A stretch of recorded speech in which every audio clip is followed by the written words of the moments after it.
Liga saat ini ya.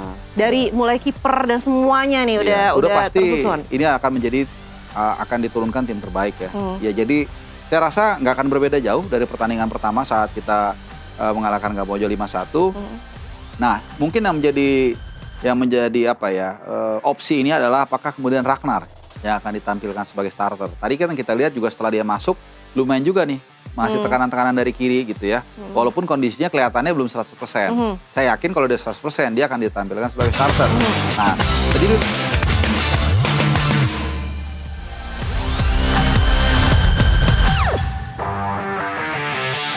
kembali lagi di MTV Sportcast dan saya mau update sementara. Ini adalah skor sementara dari grup A. Ada pertandingan Vietnam hadapan dengan Singapura. Skor sementara masih 0-0.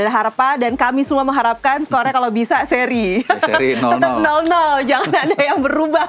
Jangan ada 1-1 tapi 0-0 aja. 0-0 aja sampai akhir. Oke. Nah, sekarang kita akan bedah kekuatan lini per lini antara Indonesia berhadapan dengan Vietnam. Kita mulai mungkin dari lini belakang lah. Kita lihat dari lini belakangnya dulu, kira-kira akan seperti apa kalau kita punya Rizky Ridho akan berhadapan dengan Duan Van Hau. Nah, ini kan secara karakter sepertinya karakter yang berbeda ya. Yang satu kalem, yang satu kerap bermain kasar. Kalau Harpa sendiri lihatnya gimana? Iya, kita bertumpu pada Rizky Ridho lah. Saat ini dia adalah yang terbaik, CBN terbaik yang kita miliki. Sudah lebih dewasa, lebih tenang.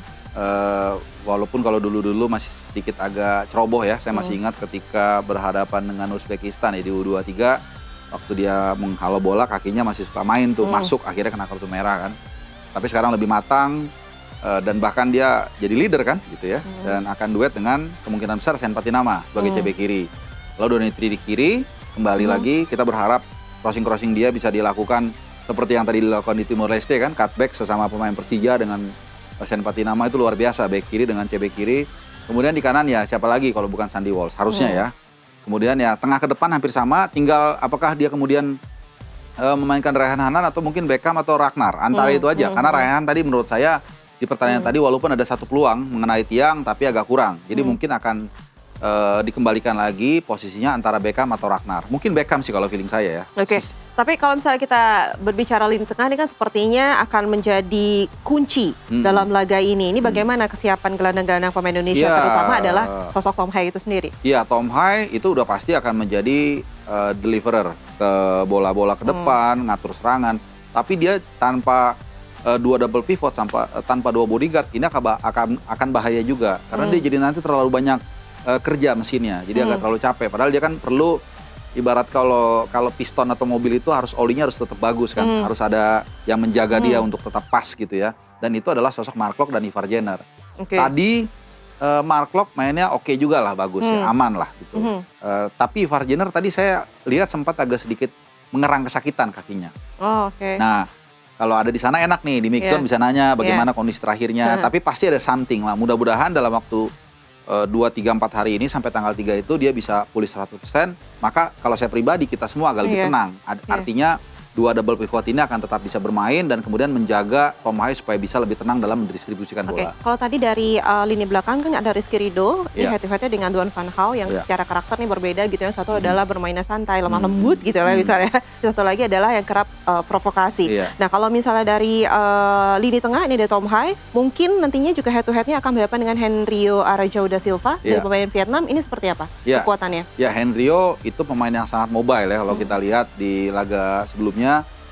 Sayang kita nggak bisa lihat ya laga kali ini, tapi memang pemain ini juga kuat dalam bertahan. Inilah pemain yang pertama kali juga memutus serangan, tapi juga di serang sama juga dia ikut menyerang juga gitu, sama perannya. Makanya dua lini tengah ini akan sangat krusial. Kita tahu ini adalah lini yang paling penting. Siapa yang memenangkan lini tengah maka mereka punya peluang yang sangat besar untuk memenangkan pertandingan. Jadi kita akan lihat ya kualitas sebenarnya, strategi yang paling tepat apakah bisa disajikan John Hartman untuk mengatasi gelandang-gelandang Vietnam yang sangat baik. Dan saya yakin sih ya, kita kalau untuk starting ini kita cukup oke lah dengan duet Ivar Jenner dan juga Mark Klok ditambah dengan Tom Hai. Tapi yang ngeri kalau mereka ada apa-apa atau nggak jalan atau ada penggantinya, menurut saya belum ada yang benar-benar bisa menggantikan dengan pas, kualitasnya sama. Menurut saya nggak. Nah, itu yang kita ngeri kan gitu. Makanya penting untuk kita bisa melawan Vietnam supaya lawan Singapura kita bisa istirahatkan dulu nih mesinnya. Bisa nanti semifinal kita bisa bugar lagi, seperti itu. Oke.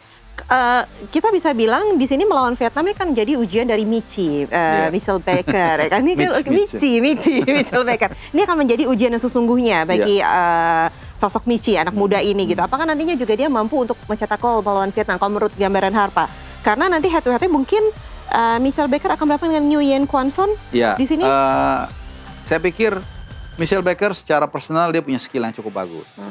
Bukan soal dia sudah 4 gol, tapi bagaimana dia dalam mengambil posisi. Tadi saya sudah menggambarkan gol dia di laga lawan Timor Leste itu karena dia tetap punya daya juang ketika bola itu seolah-olah mendapat dalam penguasaan dari kiper, dia tetap standby. Dan benar saja begitu lepas dia langsung standby di situ dan langsung bisa ciptakan gol. Gol dia kedua kalau saya nggak salah pas lawan Kamboja, kombinasi dengan Eleanor Randers, itu juga karena dia bergerak secara serempak. Jadi begitu dilihat sayapnya Eleanor bergerak, dia juga langsung ambil posisi. Sehingga ketika Eleanor melepaskan bola, itu enak posisinya. Termasuk juga 2 dari tandukannya. Nah ini memang ada keunggulan dia karena tinggi tubuhnya kan. Tapi timing dia itu juga penting gitu. Jadi saya lihat secara personal dia oke. Tapi dia harus sadar bahwa kali ini dia tidak akan semudah menghadapi seperti Kamboja dan Timor Leste. Pasti lebih susah. Dan saya yakin 1 triliun % Kim Sang-sik sudah mempelajari kombinasi Tom Hai dan Michi Baker. Nggak mungkin nggak. Oh ya? Tinggi pasti. Udah kebaca pastinya. Kita aja bisa, masa dia nggak bisa kan? Nah, tinggal balik lagi ke juru masak kita nih, John Hartman. Counternya gimana? Kalau udah tahu dia bakal dijaga, ini mesti seperti apa jagain dia. Apa dirubah mungkin skemanya untuk mengelabui lawan. Kan perang kan soal manipulasi kan. Nah itu yang kita akan lihat.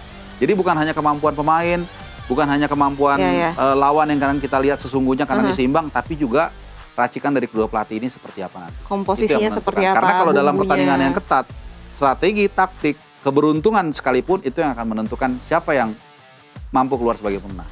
Oke, berarti kan dengan gambaran 2 pertandingan yang sudah dilalui oleh Indonesia antara Kamboja dan juga Timor Leste saat ini yang juga dua-duanya sama-sama unggul gitu 5-1 dan 3-0 gitu ya.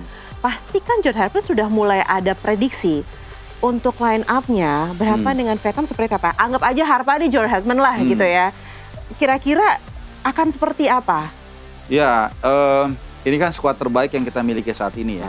Dari mulai kiper dan semuanya nih udah pasti tersusun. Ini akan menjadi akan diturunkan tim terbaik ya. Ya jadi saya rasa nggak akan berbeda jauh dari pertandingan pertama saat kita mengalahkan Kamboja 5-1. Nah, mungkin yang menjadi apa ya opsi ini adalah apakah kemudian Ragnar yang akan ditampilkan sebagai starter. Tadi kan kita lihat juga setelah dia masuk lumayan juga nih masih tekanan-tekanan dari kiri gitu ya. Walaupun kondisinya kelihatannya belum 100%. Saya yakin kalau dia 100% dia akan ditampilkan sebagai starter. Nah, tadi dia udah main dari babak kedua lah ya, babak kedua. Nah, apakah kemudian kondisinya memungkinkan dia untuk bermain sebagai starter atau dia disimpan kemudian baru dimasukin misalnya babak kedua awal. Itu bisa juga gitu. Karena lagi-lagi tadi Ryan Han ya mungkin banyak catatan lah bahasanya seperti itu ya. Atau mungkin Beckham Putra juga bisa. Beckham Putra sangat licin, tapi kita tahu Beckham Putra ini nggak terlalu konsisten main 90 menit. Durasinya atau staminanya lah seperti itu ya. Bisa juga mungkin gantian. Jadi menurut saya tinggal lini depan ini nanti atau penyerang sayap ini antara Ragnar duluan gantian dengan Beckham Putra atau Beckham Putra duluan sebagai starter lalu kemudian dirotasi menggantikan Ragnar. Sisa saya pikir akan sama. Beckham Putra duluan. Bisa jadi ya. Ya, Ragnar disimpan dulu. Bisa jadi Ragnar disimpan nanti masuk babak yang kedua setelah lawan mulai capek bisa. Tapi sisanya sama pasti. Michelle Baker udah pasti starter kalau nggak cedera ya. Tom Hai, Ivar Jenner dan Klok. Jadi starter yang dimainkan di Kamboja dimainkan. Iya. Yang sekarang saat ini yang sebagai lapisan keduanya dia dimainkan di babak kedua juga diturunkan bisa juga. Iya kan? Bahkan Sadil pun saya rasa punya kesempatan juga kalau misalnya kita buntu misalnya atau lawan ada sisi yang mungkin bisa dieksploitasi atau lelah, Sadil kan punya kecepatan, punya ofensivitas juga bisa juga dia dimainkan untuk di babak yang kedua. Oke, baiklah, dan kita stop dulu nih kalau kita bicara AFF karena kita sesaat lagi akan membahas satu hal yang menarik Harpa yang lagi naik, lagi hot-hotnya kali ini yaitu mengenai polemik penjualan saham Piala Dunia oleh FIFA. Kita akan bahas lengkapnya selanjutnya, jadi kemana-mana, Sportcast akan segera kembali.